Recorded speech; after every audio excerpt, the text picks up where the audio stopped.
My Lord and my God, I firmly believe that you are here, that you see me, that you hear me. I adore you with profound reverence. I ask your pardon for my sins and the grace to make this time of prayer fruitful. My Immaculate Mother, Saint Joseph, my Father and Lord, my guardian angel, intercede for me.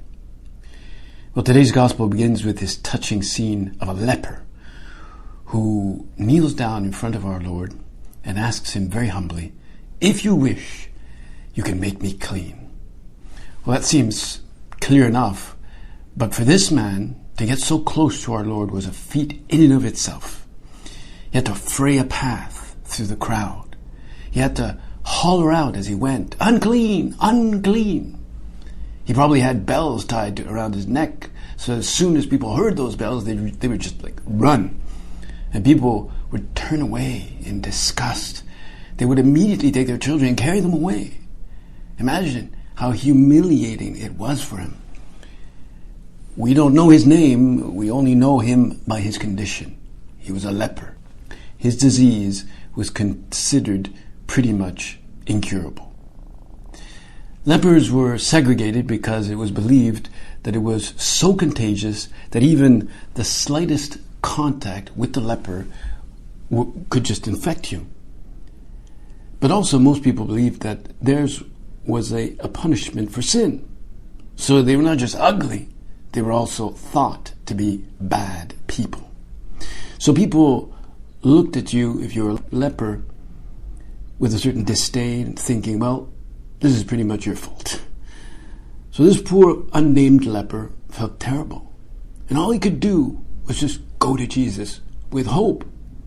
He knew that he would feel accepted and understood, but he had to get through those people. Now, St. Josemaria in his preaching said that we should feel and see ourselves as lepers in front of God. There's a powerful description he made in 1937 when he was in the legation of Honduras, hauled up with others during the Spanish Civil War, feeling himself like a leper simply because he was a Catholic priest and the others were Catholics as well. Of course, they too felt themselves to be like lepers in hiding. Here's how he described this scene to those who were listening to him in that little room. He said, "Looking at this diseased person in the gospel, we see ourselves as well. He could not be more repulsive.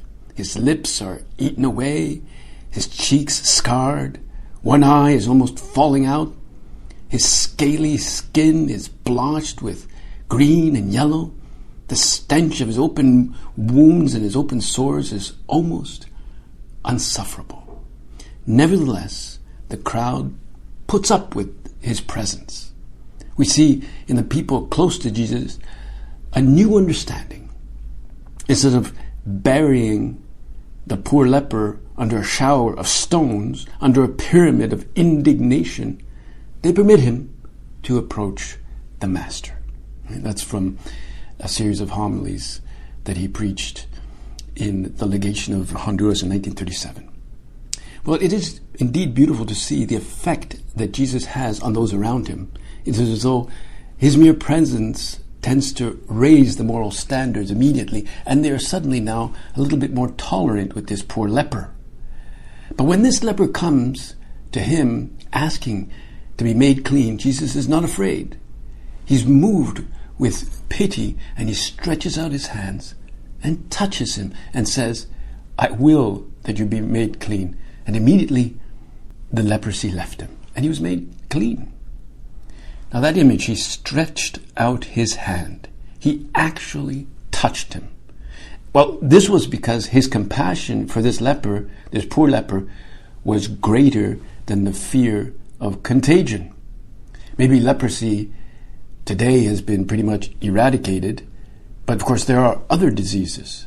There are new lepers around us today, and some of them have been in isolation and often relegated from any contact.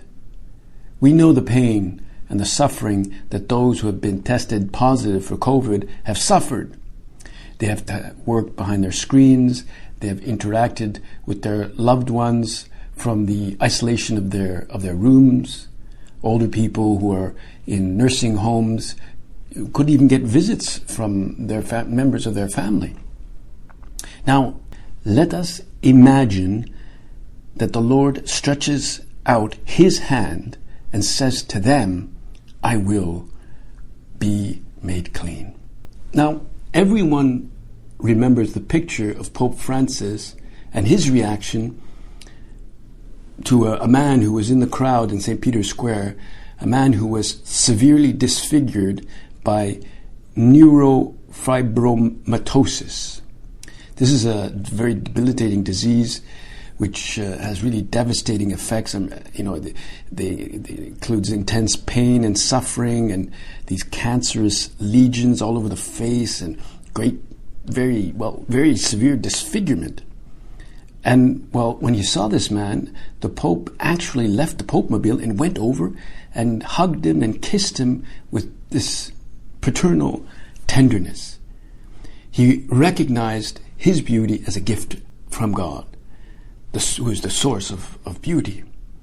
And as you know, the photo went totally viral, and I'm sure you've seen it just from this description. And I think the gesture of Jesus touching the leper also went viral in the minds of so many people around him. And they would have retold it to others. And I wonder how they described the scene. But surely the most moving moment was when Jesus reached out and touched the leper and perhaps embraced him tenderly. That's what people would have remembered. And that's what people, no doubt, would have recounted. Now, there are not many famous paintings of this scene, at least none that are truly iconic. There are paintings of showing a leper with sores and bandages. Others show the 10 lepers. But none of them are really very famous. The only one that comes to mind is the Eisenheim altarpiece by Matthias Grünwald. It doesn't actually show the scene of the leper, but instead it shows Jesus on the cross with a terrible skin disease that looks, a lot like leprosy. And it was commissioned in 1512 by a hospital built by the brothers of St. Anthony, these monks who were devoted to the care of the sick and these dying peasants, many of them who were suffering from the effects of ergotism. It's a disease caused by eating this rye grain that was infected with fungus. So it was like a bad grain. And so these patients would see this altarpiece of Jesus who had this same disease on the cross, and they would feel themselves profoundly identified with Jesus on the cross, who seems really to be suffering the same disease as they are. And of course it included gangrene and convulsions. It was a terrible disease. And just looking at the painful figure of Jesus alleviated what they were going through. It gave them a sense of meaning. And they could offer their suffering to the Lord. Well, we too may experience this sense of, if impurity in our life. We may have this in our thoughts, or what we see in our eyes, or even what we listen to, or just in our imagination. And we might at times feel the kind of barrage of filth around us. At times, negativity or just discouragement or sheer anger at the things that we can't control, like the restrictions we've had to accept with regards to the pandemic. Or maybe our mind is filled with just plain sensuality. Or maybe we go to a meal and we just eat whatever we like. We stuff ourselves, seeking to, mere pleasure, and then we end up losing a real presence of God. In the end, we don't feel right, and we could feel a little bit sick of ourselves. We could feel at times like a leper. But if we are close to our Blessed Mother and close to our Lord, who are so pure and so good, let us remember that the Lord and Our Lady are also merciful.